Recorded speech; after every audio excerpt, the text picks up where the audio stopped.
Señor, gracias por este día, porque tenemos la oportunidad de venir a tu palabra. Gracias, Señor, por las tantas lecciones que hemos escuchado y aprendido a partir de lo que el apóstol Juan dejó escrito. Y el día de hoy queremos venir delante de ti y rogarte que tu Espíritu Santo nos hable, que este texto que tiene tantos años de existencia, pero a la vez es tan vigente, pueda partir nuestra alma y podamos ser obedientes a lo que tú nos digas y que así tú seas glorificado, Señor. En el nombre de Jesús, papito, te pedimos que hagas una obra en nosotros para que podamos glorificarte donde quiera que tú nos envíes. Gracias, Señor. En el nombre de Cristo, nuestro Salvador. Amén. Juan, capítulo 20. Estamos en esta escena final. Acuérdate, nuestro Señor Jesucristo fue crucificado. Después de ser crucificado, los discípulos están entristecidos, pero la semana pasada vimos que las mujeres van al sepulcro y encuentran que está vacío, que la piedra está movida, que no hay nadie, que un ángel les dice, porque buscan entre los muertos aquel que vive, e incluso que María Magdalena tiene un encuentro con nuestro Señor Jesucristo. Todo eso lo vimos la semana pasada. El día de hoy vamos a ver qué es lo que sucede después. Solo una nota antes de volver al texto es... Sí, entre los distintos evangelios existen ciertas inconsistencias. Yo no diría contradicciones porque no es que se contradicen, pero sí es difícil armonizar por completo qué es lo que sucedió. Y eso es normal cuando tienes distintos testigos contando un mismo evento sin ponerse de acuerdo para tener una versión oficial. Cada uno está contando libremente lo que vio. Mateo está contando lo que él vivió. Marcos está contando lo que Pedro le contó.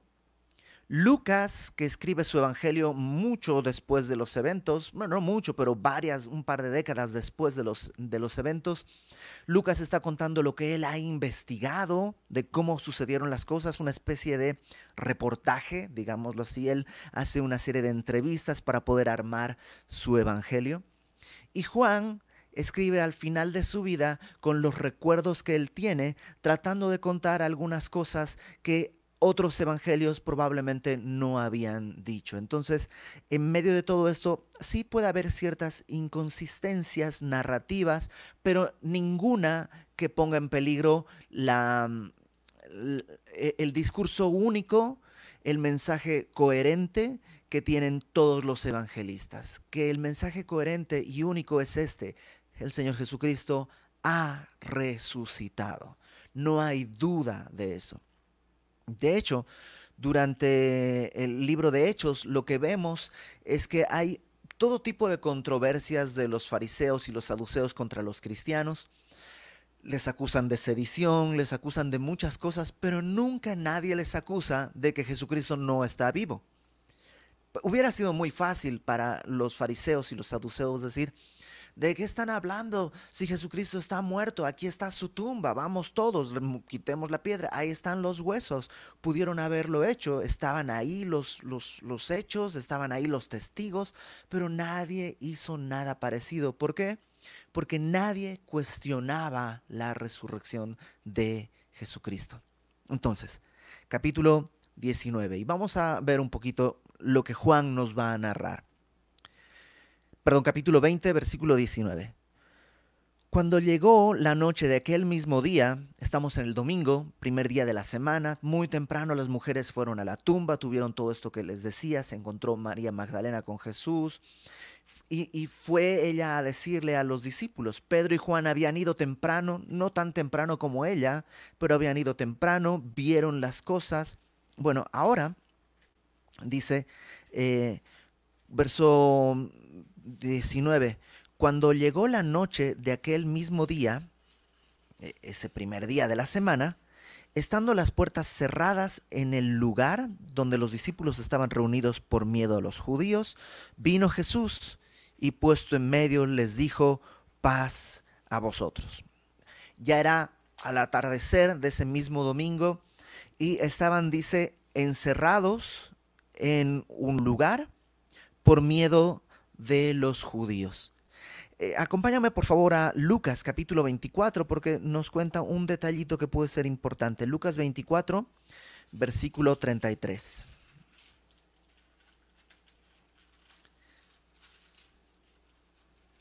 Es curioso que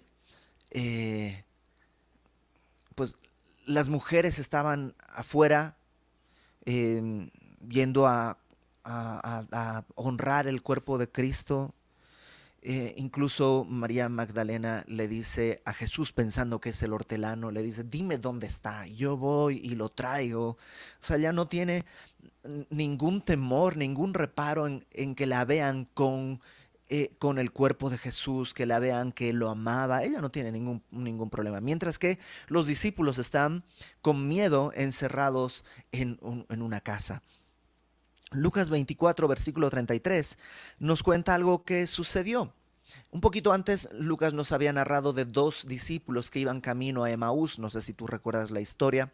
Están caminando a Emaús y en el camino se encuentran con un personaje que ellos no saben quién es. Y este personaje les pregunta de qué hablan y ellos le dicen, pues ¿cómo no estás enterado de Jesús Nazareno? Que pensábamos que era el Mesías, pero ay, lo mataron y pues no, pues, un Mesías muerto no nos sirve, así que pues se murieron todas nuestras esperanzas. Unas mujeres nos dicen que fueron y que no había nadie en el sepulcro, pero pues no, están todos desanimados y Jesús es el que está caminando con ellos. Y Jesús dice que les abre las escrituras desde el principio, la ley y los profetas, y les van mostrando cómo Cristo tenía, según las escrituras, que morir, pero también que resucitar. Y luego, cuando ya llegan a una posada, el Señor Jesús se revela a sus ojos y ellos se dan cuenta de quién es. Y entonces salen corriendo desde esa posada para encontrarse con los discípulos. Lucas 24, versículo 33. Levantándose en la misma hora, ahí en esa posada donde estaban, volvieron a Jerusalén y hallaron a los 11 reunidos y a los que estaban con ellos, que decían, ha resucitado el Señor verdaderamente y ha aparecido a Simón. Entonces, ya las mujeres lo han visto.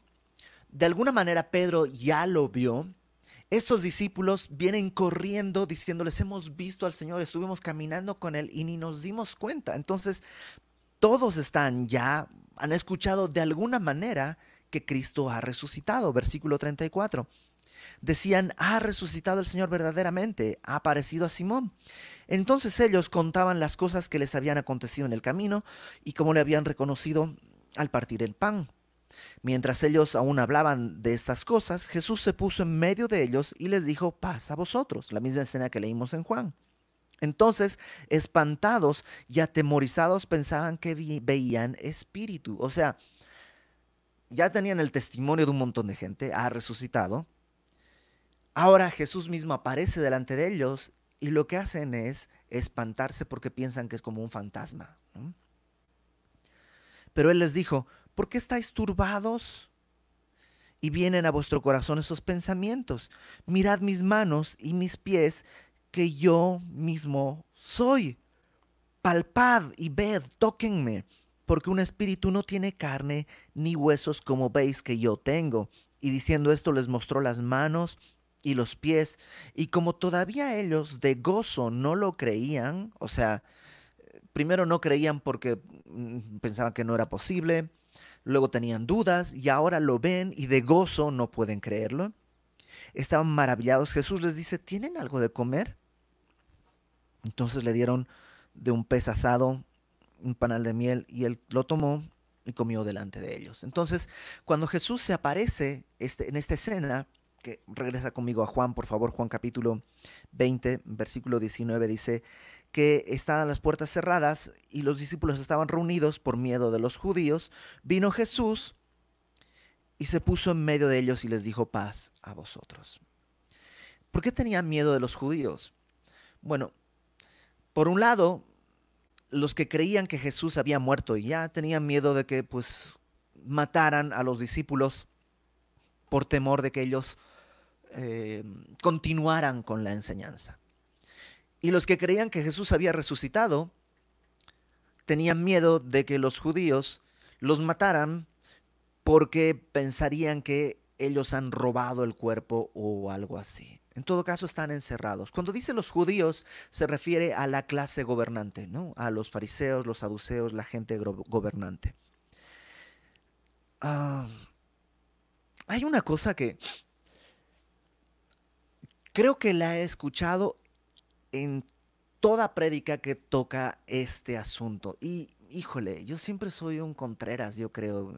Oren por mí porque todo el mundo dice esto, que Jesús se apareció ahí en medio, ¡frum! ¿No? Y les dijo, paz a vosotros.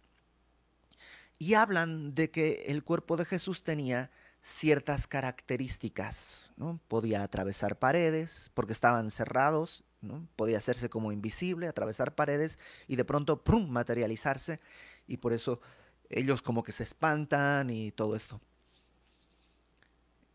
Y muchos, o la mayoría, dice que ese será el cuerpo que tengamos cuando hayamos resucitado. Y cuando estemos delante de Dios después del rapto, que tengamos un nuevo cuerpo y que estemos con Él en el milenio, que nuestro cuerpo será así. Y yo he escuchado cosas que vamos a poder volar, ir a los planetas y atravesar muros y cosas así. Y te soy sincero, digo, todos o casi todos los pastores, personas que respeto profundamente, dicen esto, pero a mí no se me hace muy lógico por una razón. Dios creó al ser humano como ser humano, y lo que arruina al ser humano es el pecado, no la incapacidad de superpoderes.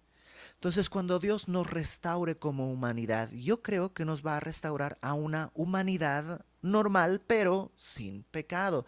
Y el ser humano no vuela, no atraviesa paredes. Entonces, pero Jesús lo hacía. Pues Jesús es Jesús, o sea, él también con un cuerpo humano como el nuestro caminaba sobre el agua. Y eso no quiere decir que nosotros podamos hacerlo, no sucede. Es porque él es Cristo. De esa misma manera, con un cuerpo glorificado, el Señor Jesús puede hacer cosas que tú y yo no podremos hacer. Es lo que yo creo. Perdón si te quito la ilusión de atravesar paredes y volar, pero yo creo que vamos a tener un cuerpo humano como el que tenemos acá, pero sin pecado. Si resulta que no es así, pues pediré perdón públicamente en aquel momento. No creo que a alguien le importe, pero eh, si te pones a pensar, si todos atravesáramos paredes y todos pudiéramos volar, pasaría a ser algo tan natural que nos resultaría, pues así es, como el día de hoy nos resulta natural ver, oír, hablar o pensar. Bueno, en todo caso, lo que quiero decir es que, aunque eso se puede de alguna manera entender en el texto, no necesariamente es lo que el texto dice que es lo que vamos a tener. Entonces puede ser una opinión, pero no creo que sea una doctrina al respecto del cuerpo. Porque nuestra esperanza es ser libres del pecado, no volar o atravesar paredes. Entonces, cierro paréntesis, versículo 20. Cuando les hubo dicho esto, les mostró las manos y el costado, y los discípulos se regocijaron viendo al Señor. Entonces Jesús les dijo otra vez, paz a vosotros. Acuérdate que Lucas nos contó que comió con ellos y ellos todavía lo estaban viendo así como espantados, y Jesús les vuelve a decir, paz, tranquilos. Eh, y hace lo que Juan resume aquí en un versículo, lo que es la gran comisión en el Evangelio de Mateo, ¿no? Cada evangelio tiene una síntesis de la gran comisión, este encargo que el Señor Jesús le hace a los discípulos. Y la versión de Juan, ¿no?, es muy sencilla. Dice, como me envió el Padre, así también yo os envío. Entonces habría que preguntarnos cómo envió el Padre a Cristo. Y hay muchas formas de ver esto, pero apunté algunos pasajes aquí yo que están en el Evangelio de Juan. No me fui a otro evangelio, sino solamente en el Evangelio de Juan. El capítulo 6, versículo 38, 6:38, Jesús hablando de la encomienda que él ha recibido, dice lo siguiente, 6:38. Dice, porque he descendido del cielo no para hacer mi voluntad, sino la voluntad del que me envió. Ahora, de esa misma manera, dice, como yo fui enviado, ahora yo los envío a ustedes. ¿Para qué? Para hacer la voluntad del Padre. El Señor Jesús nos está enviando para hacer la voluntad del Padre. Otra cosa que Jesús dice en el capítulo 12, versículo 49, 12:49, dice, porque yo no he hablado por mi propia cuenta, el Padre que me envió, Él me dio mandamiento de lo que he de decir y de lo que he de hablar. O sea, no he venido a hablar mi discurso, sino a hablar el discurso que el Padre me dio, las palabras que el Padre me dio. De esa misma manera como Dios envió al Hijo, ahora el Hijo envía a los discípulos para hablar la palabra de Dios, para hacer su voluntad, para hablar la palabra de Dios. Y en tercer lugar, en el capítulo 5, versículo 36,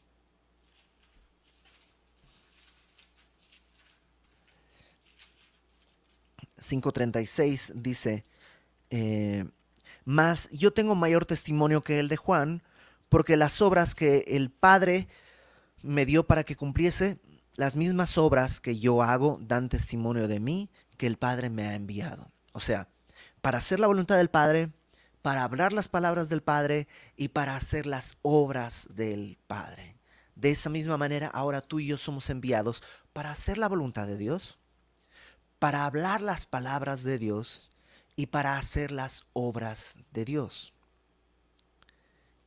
¿Y cuáles serán las palabras de Dios, la voluntad de Dios y las obras de Dios? Bueno, están en tu Biblia. Por eso es importante permanecer en ella. Pero Juan nos hace un pequeño resumen del punto final de todo esto. Ahí en Juan capítulo 20, versículo 22, y habiendo dicho esto, sopló y les dijo, recibid el Espíritu Santo. Ahorita volvemos sobre eso. A quienes remitiereis los pecados, les son remitidos, y a quienes se los retuvieseis, les son retenidos. Y este versículo, esto de que, ok, tenemos autoridad para remitir pecados o para no remitirle los pecados a alguien, no, no tenemos esa autoridad. El único que puede perdonar pecados es Dios. Así lo dijeron, se dejó bien claro en las Escrituras, en un pasaje en el que Jesús está viendo a un hombre que lo bajan del techo en una camilla, sus amigos. Jesús le dice, tus pecados te son perdonados. Y todos dicen, ¿cómo crees? Solo Dios puede perdonar pecados. Y Jesús le dice, ok, para que quede claro, ¿qué es más fácil decir?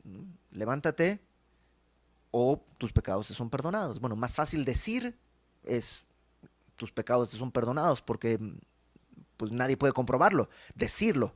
Entonces Jesús dice, bueno, para que vean que tengo poder, autoridad para perdonar pecados, levántate. Y levanta a este muchacho de la camilla. Solo Dios puede perdonar pecados. Entonces, ¿a qué se refiere este versículo? Bueno, nos da el privilegio de proclamarlo. No tenemos la libertad, ni el derecho, ni la autoridad de perdonar pecados, pero tenemos la libertad, el derecho y el encargo de proclamar el perdón de pecados. Es decir, tú y yo podemos decirle a alguien, cree en el Señor Jesucristo. Si confiesas con tu boca que Jesús es el Señor, si crees en tu corazón que Dios le levantó de los muertos, serás salvo. Estamos no perdonándole el pecado, pero proclamando el perdón de sus pecados. De la misma manera, tenemos el derecho, la autoridad y el encargo de cuando ves a alguien que está rechazando consistentemente el Evangelio y el testimonio del Espíritu Santo a su corazón, tenemos el derecho, el encargo, la autoridad para decirle, todavía estás bajo tus pecados, todavía estás bajo el juicio y te espera un tiempo terrible si no reconoces el sacrificio de Cristo a favor tuyo. Por eso dice Pablo, nosotros como embajadores rogamos, como si Dios rogase por medio de nosotros, reconcíliense con Dios. Entonces, en la idea de Juan de la gran comisión está, número uno, somos enviados como el Padre envió al Hijo. Y el énfasis de ese encargo es proclamar el perdón de pecados. Y creo que como iglesia tenemos que tener muy claro, como iglesia, no como asociación religiosa, AR constituida ante la Secretaría de Gobernación, no, como iglesia en el sentido de cada uno, cada persona, cada uno de nosotros es parte de la iglesia, como individuos que somos la iglesia. Nuestra tarea es esa. Y yo sé que lo que voy a decir no es muy popular, pero aguántame, trata de entenderme, ¿no?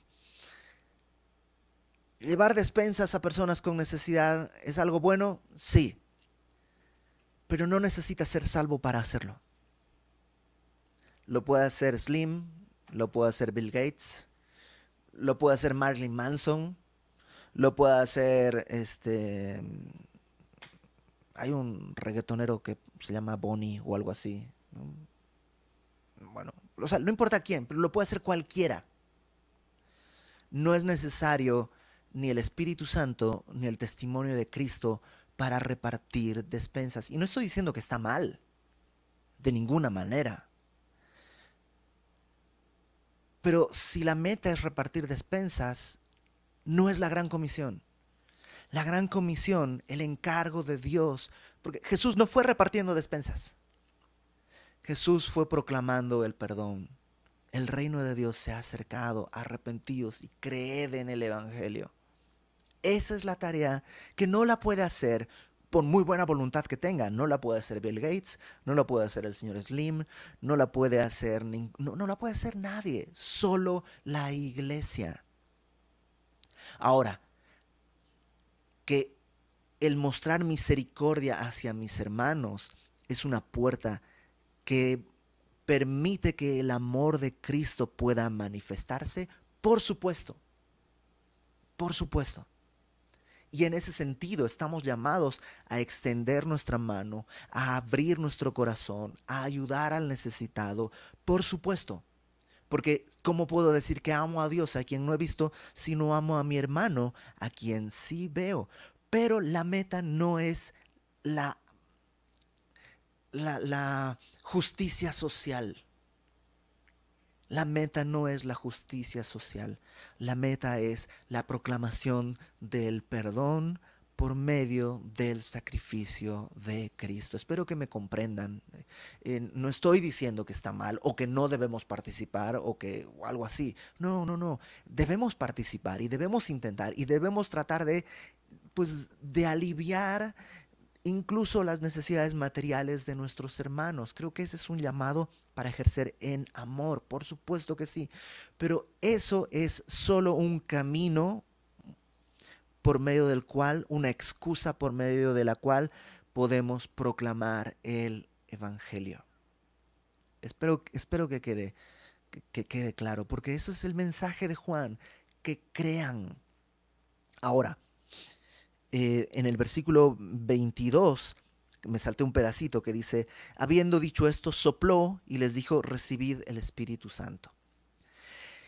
Ya en el capítulo 14, Juan 14, Jesús les había dicho, Juan 14, versículo 17, hablando del Consolador que vendría, incluso dice, les conviene que me vaya, porque si no me voy, no vendría el Consolador, pero ahora viene, ¿no? Y hablando de ese Consolador, del ayudador que vendría, dice en el verso 17, Juan 14, 17, el Espíritu de verdad, ahí aclara quién es el Consolador. Bueno, es el Espíritu de verdad, al cual el mundo no puede recibir porque no le ve ni le conoce.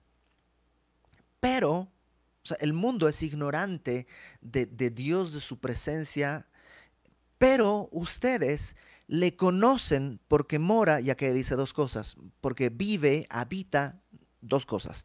Con ustedes, en griego es la palabra para, al lado, para, como paralelo, ¿no?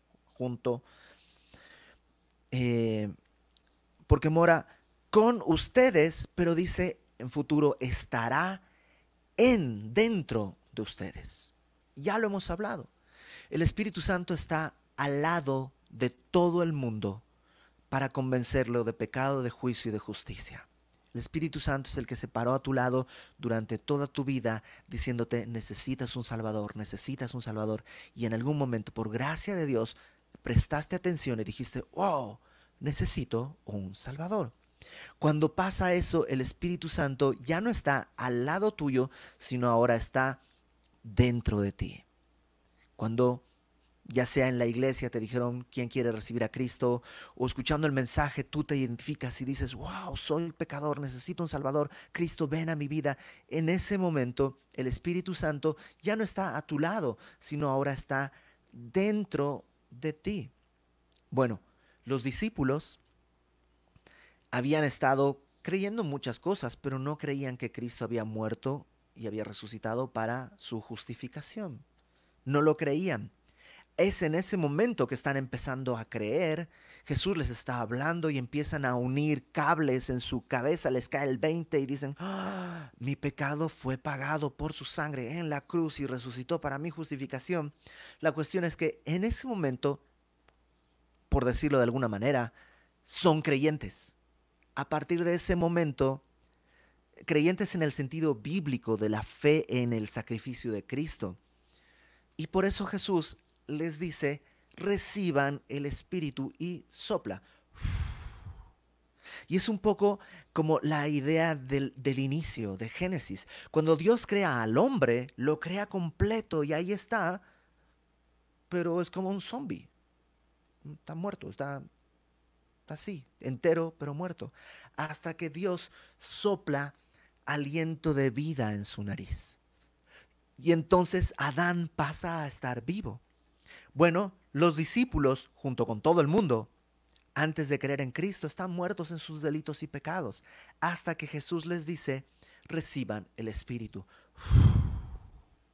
Y entonces, digámoslo así, son los primeros cristianos. Todavía no está completa la escena, ya lo hemos dicho antes, un poquito después de esto Jesús les va a decir, vayan a Jerusalén y esperen la promesa que el Padre les dijo que iba a mandar y que yo les había dicho. ¿Qué promesa? Era del Espíritu. Pero no soplaste en nosotros, no nos diste el Espíritu. Sí, ya está dentro de ustedes. Pero Hechos 1, versículo 8, dice, recibiréis poder cuando venga sobre ustedes el Espíritu Santo. Y me seréis testigos en Jerusalén, Judea, Samaria y hasta lo último de la tierra. Entonces, en resumen, el Espíritu Santo estaba al lado de ellos. En el momento en que creyeron y en el momento en que tú y yo creímos, pasa a estar dentro de nosotros. En el caso de ellos fue cuando Jesús sopló, pero todavía hay una tercera relación con Él, cuando el Espíritu Santo viene sobre nosotros y nos llena, nos bautiza, nos sumerge en su Espíritu y entonces no es que ya tenemos el Espíritu, sino que ahora el Espíritu nos tiene y nos da la capacidad para ser testigos.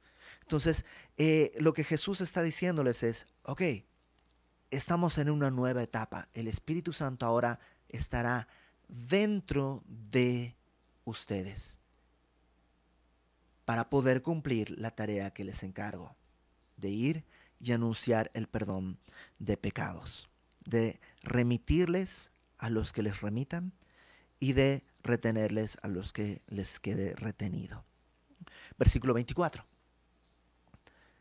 Pero Tomás, uno de los 12, llamado Dídimo, Dídimo quiere decir gemelo. Entonces, este Tomás, al que le decían el gemelo, no estaba con ellos cuando Jesús vino. ¿Por qué no estaba con ellos? No nos dice la Biblia. Solo podemos especular. Tomás se le ha llamado el incrédulo, ¿no? Por lo que vamos a leer, pero en realidad Tomás era un tipo valiente, ¿no? Lo hemos visto en dos ocasiones antes, una en Juan capítulo 11, cuando Lázaro está muriendo y luego viene el anuncio de que Jesús dice, vamos a esperar un rato, ¿no? Está enfermo, y después Jesús dice, pues vamos, porque ya Lázaro murió. Y los otros discípulos le dicen, bueno, pues si está muerto, pues ya qué vamos a hacer, mejor no vayamos porque es peligroso. La verdad es que es peligroso ir donde estaba Lázaro porque los judíos ya quieren matarte, Jesús. Y todos los discípulos tienen miedo, menos Tomás. Tomás dice, vamos, pues si tenemos que morir con Cristo, pues morimos. Tú serás un hombre valiente.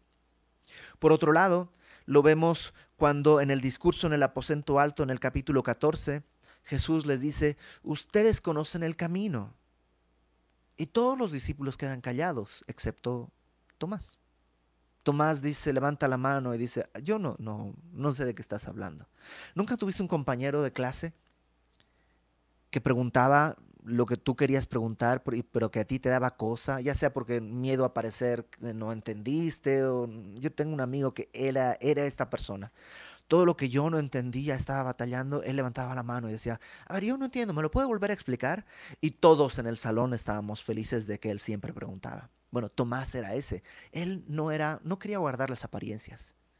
Él no quería como seguir la corriente. Él decía, a ver, Jesús, ¿de qué estás hablando? No entiendo ni a dónde vas ni cuál es el camino. Necesito que me lo expliques bien. Y gracias a él tenemos este versículo famosísimo que dice, yo soy el camino, la verdad y la vida. Es gracias a Tomás. Entonces, yo creo que Tomás estaba simplemente por alguna razón fuera, pero no le achacaría nada extraño. Déjame seguir leyendo porque la historia de Tomás no acaba ahí.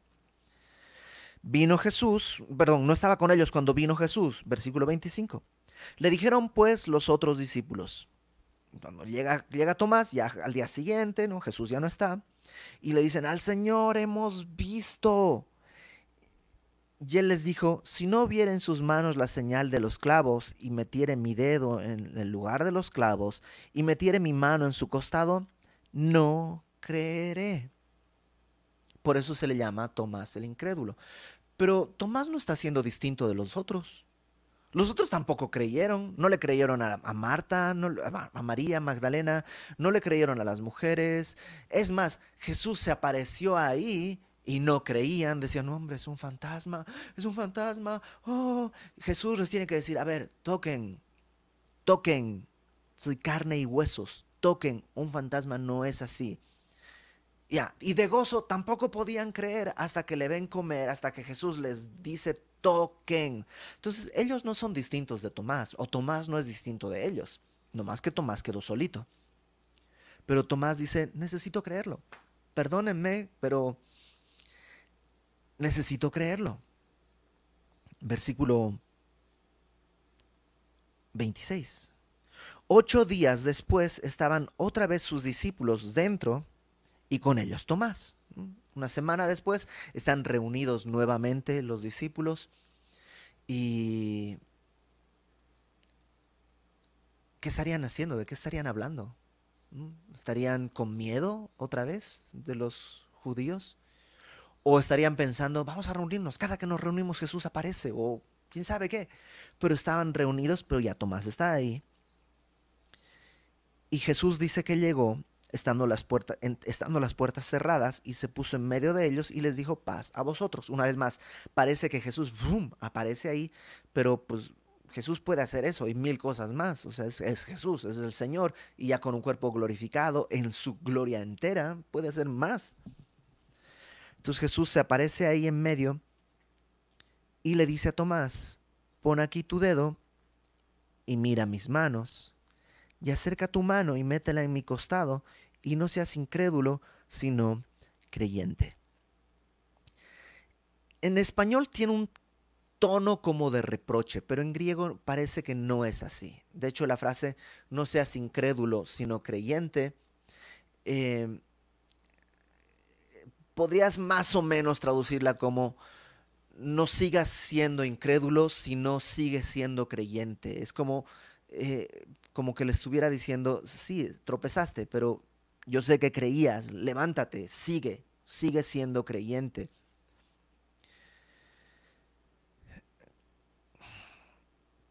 Otra de las cosas que la mayor parte de los pastores dicen en este punto es que Jesús aquí está probándoles a los discípulos que cuando no lo ven, Él está ahí. Porque cuando Tomás dijo estas cosas, Jesús no estaba presente. Pero parece que sí estaba, porque lo escuchó. Le dijo, oye, ¿tú querías esto? Dale, tócame, tócame. Que tampoco es distinto a lo que les dijo a sus discípulos. A los otros discípulos también les dijo, tóquenme. Por eso te digo, no es que Tomás sea muy distinto. Pero Juan toma el ejemplo de Tomás para mostrarnos algo que viene a continuación. Juan dice que Tomás quería una evidencia de que en verdad Jesús estaba vivo y Jesús en su misericordia está dándole la evidencia que Tomás necesita. Versículo 28. Entonces Tomás respondió, no tocó. Parece que Tomás no se no, o sea, no tocó, simplemente dijo, no necesito. Tal vez los otros discípulos sí necesitaron tocar a Jesús y verle comer. Tomás no. Con verlo, dijo, no necesito. Y probablemente, no nos dice Juan, pero probablemente se postró de rodillas y dijo, Señor mío y Dios mío. Señor mío, en griego es la palabra Kyrios o Curios y, y habla de el amo. Cuando en el Antiguo Testamento aparece la palabra Jehová, y el Antiguo Testamento cuando fue traducido al griego, esa palabra Jehová se sustituye por la palabra Kyrios. Lo que Tomás está diciéndole es, tú eres Jehová, tú eres el Señor. Por eso luego le dice, Teos, Dios mío. Lo más bonito es que no le dice, tú eres Dios y tú eres el Señor. Le dice, tú eres mi Señor y tú eres mi Dios. Ese es el punto culminante de todo el Evangelio. Porque esta es la meta del Evangelio. Que tú y yo podamos decir, Señor mío y Dios mío. Juan narra que Tomás hace esta declaración y Jesús le dice, porque me has visto, Tomás, creíste. Y otra vez, Tomás no es distinto de los demás. Los demás también creyeron porque lo vieron. Pero hace un guiño a los que vendrán después de esa generación. Bienaventurados, ni siquiera dice son más bienaventurados los otros. Tomás también es bienaventurado y Pedro es bienaventurado y Juan es bienaventurado y todos son bienaventurados los que creyeron y vieron. Pero también hay una bienaventuranza para los que no vieron y creyeron, para ti y para mí. ¿Nunca te has puesto a pensar, ay, ojalá hubiera estado en el tiempo de Jesús, ojalá hubiera vivido en Palestina en aquella época, en Jerusalén en aquella época? Pero Jesús, por el testimonio de Juan sabemos, dijo, no, también son felices y dichosos los que no han visto y han creído, tú y yo. Juan cierra el Evangelio haciendo, bueno, aunque te digo, el capítulo 21 todavía es parte del texto, pero es como un epílogo. Digamos que cierra toda esta parte diciendo, hizo además Jesús muchas otras señales en presencia de sus discípulos, las cuales no están escritas en este libro. O sea, Juan dice, no escribí todo lo que pasó, o sea, pues sería demasiado, pero estas cosas se han escrito, bueno, lo que escribí hay un propósito. ¿Cuál? Que seas como Tomás, para que creáis que Jesús es el Cristo, el Hijo de Dios. Y ya durante todo el Evangelio hemos hablado que esto es Dios encarnado. El Hijo de Dios no es un descendiente de Dios, sino Dios mismo en el rol del Hijo. Estas cosas, dice Juan, las escribí con un propósito, para que creas que Jesús es el Cristo. No hay un propósito biográfico. No quería contarte la vida de Cristo. Quería que sepas que Él es el Salvador, el ungido de Dios, el Mesías. Y para que una vez que hayas creído eso, y creyendo es continuo, para que creyendo eso, porque es algo que sucede día con día, todos los días llamados a creer, todos los días con el privilegio de creer, para que creyendo eso tengamos vida en su nombre. O dicho de otra manera, para que tú y yo podamos decir, Señor mío y Dios mío. Déjame platicarte muy rápidamente mi testimonio, o parte de mi testimonio. Yo crecí en un hogar y en una familia y en una sociedad, en un grupo de amigos en los que Dios no jugaba ningún rol. O sea, ni siquiera éramos contrarios al evangelio o al cristianismo, simplemente era como que pues no se hablaba, ¿no? No era necesario, no era un tema de conversación. Recuerdo de niño haber tenido algunas dudas y mi mamá haberme contestado. Recuerdo una época de pesadillas recurrentes y que de alguna manera, no sé cómo, hay toda una leyenda en mi casa para ver de quién fue la idea, pero a alguien se le ocurrió ponerme una Biblia bajo la almohada y entonces ya pude dormir mejor. Pero era más como talismán que como, o sea, nunca leí esa Biblia, ¿no? Y, y ¿qué haría una Biblia en mi casa? Supongo que se la regalaron a mis papás el día de su boda o algo así, pero pues había una Biblia ahí. Y, y aunque realmente mi mayor deseo era ser ateo, dentro de mí, en mi corazón, yo supongo, ahora entiendo, el Espíritu Santo estaba tratando de convencerme de pecado, de juicio y de justicia. Dios me permitió crecer en medio de amigos que eran realmente sanos. Nos cuidábamos unos a otros, nunca hubo una incitación a las drogas, a los pleitos, a los robos o a la deshonestidad, todo lo contrario, éramos un grupo muy sano, moralmente incluso sano. El día de hoy hasta diríamos muy tonto, muy ñoño, éramos, pues sí, muy mensos a la luz del mundo. Y pero dentro de mí había siempre una incomodidad, algo que decía, y yo traté de aferrarme a mi ateísmo. Traté de aferrarme con todas mis fuerzas a mi ateísmo. Eh, pero en algún momento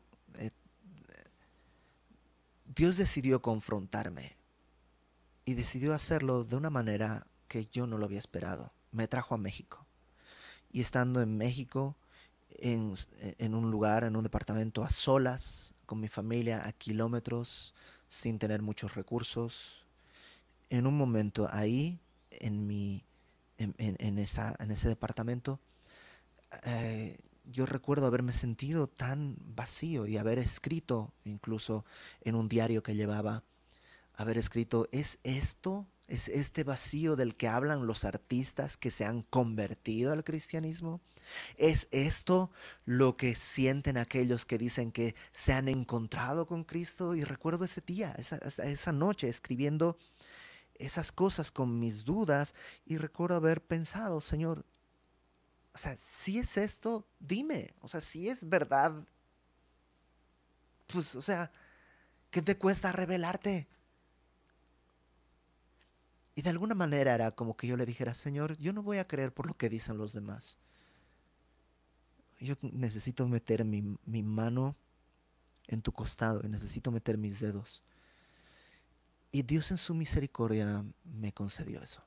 No literalmente, por supuesto. Pero ¿sabes qué? Dios quiere hacerlo. Dios quiere que veas. ¿Qué cosa? Este es el punto. Dios quiere que veas que tu pecado necesita ser pagado con la sangre de un cordero sin mancha. Cuando vemos las heridas en las manos de Cristo y en el costado, lo que podemos ver es lo que el pecado hace. El pecado mata, lastima. Por supuesto, en Cristo no era su pecado, sino nuestro pecado. Y Cristo, cuando viene a tu vida, lo primero que quiere hacer es confrontarte con lo que cuesta amarte, con lo que cuesta amarme. ¿Sabes qué cuesta? Cuesta la vida de un hombre Dios, de un Dios hombre que nunca había cometido pecado, que en su boca nunca se halló mal, pero que fue puesto por mi pecado. Cuando Dios me confrontó con mi pecado, con el costo de mi vida, entonces se abrió delante de mí la misericordia de Dios. Y recuerdo muy bien ese día, ahí en Semilla de Mostaza, tirado de rodillas, llorando, frente ahí al escenario. Recuerdo haber entendido, yo hice esto. Cuando yo creo que pone Juan esta escena, porque Dios quiere revelarte eso. Quiere revelarte que el costo de nuestra vida fue la vida de Cristo. Y si es necesario que lo toques, Dios quiere decirte, aquí estoy. Quiero que veas de cuál fue la magnitud y la dimensión de mi amor. Dios quiere que no seas incrédulo, sino creyente. Ahora si tú dices, pues yo ya soy creyente, yo ya soy salvo desde hace mucho tiempo. Ok, creyendo es algo continuo y muchas veces lo olvidamos. Fuimos creyentes, pero el día de hoy se nos ha olvidado. Y el día de hoy todavía Jesús tiene marcas en su cuerpo, porque todavía el día de hoy Él quiere que recordemos que Él no ha dejado de amarnos y que nosotros no hemos dejado de necesitarle. Entonces, ¿qué te parece si oramos? Oramos porque podamos, aquellos que no han creído, puedan creer que Jesús es el Mesías. Y que si necesitan ver las heridas, que Dios abra sus ojos y que puedan ver las heridas que causa el pecado. Y para aquellos que ya han creído, que podamos seguir creyendo en su nombre, porque creyendo en su nombre tenemos vida eterna. Vamos a orar. Señor, tú fuiste hasta el final. Pagaste por nuestros pecados, resucitaste para nuestra justificación y luego diste instrucciones a tus discípulos para hacer tu voluntad, para hablar tus palabras y para hacer tus obras. Y nos has dado testimonio de eso, Señor. ¿Por cuántas semanas hemos estado leyendo y viendo el testimonio de tu apóstol, de tu discípulo amado, Señor? ¿Cuántas semanas hemos visto una y otra vez tu poder, tu misericordia y tu gracia? Con un propósito, que el día de hoy podamos decir, Señor mío y Dios mío. No como algo externo, como sí, reconocemos que Dios, tú eres el Señor, no, sino que podamos reconocer que tú eres mi Señor y mi Dios, de manera individual. Y yo te ruego por aquellas personas que a lo mejor van a escuchar esto, van a ver esto y no son creyentes. Revela a sus ojos, Señor, la magnitud de tu amor, que no se ve más grande ni más claro, sino en la cruz, cuando tú cargaste con nuestros pecados. Que todos, Señor, quienes nos topamos con este mensaje en algún momento, podamos entender que somos necesitados de gracia y misericordia y que tú, en tu misericordia, en tu gracia, te has provisto como sacrificio para pagar por esos pecados. Abre nuestros ojos, Señor, que podamos verlo. Si es necesario, Señor, que tengamos que tocarlo, que podamos tocar que tu sacrificio fue real, no teológico, sino real y verdadero, porque tu amor es real y verdadero. Y para aquellos que ya hemos creído, Señor, yo te ruego que el día de hoy nos permitas seguir creyendo, seguir recordando que el Evangelio es tan necesario el día de hoy como lo fue cuando te conocimos, que somos igual de necesitados y que tu amor sigue siendo igual de claro, puro y poderoso para rescatarnos de nuestros pecados actuales, tanto como el día en que te conocimos, en que tú te revelaste. Que en verdad, Señor, de corazón podamos el día de hoy todos postrarnos y decir, Señor mío, Dios mío, tú eres el dueño, el Señor de mi vida. Tú eres el dueño y el Señor de toda mi vida. Glorifícate, Señor. Y que a partir de aquí podamos, como tus discípulos partieron, podamos partir para hacer tu voluntad, para hablar en todo tiempo tus palabras y proclamar el perdón a un mundo que tú has amado, y que podamos, Señor, hacer las obras que tú has hecho para tu gloria. En el nombre de Jesucristo, nuestro Salvador, te pedimos todo esto. Amén.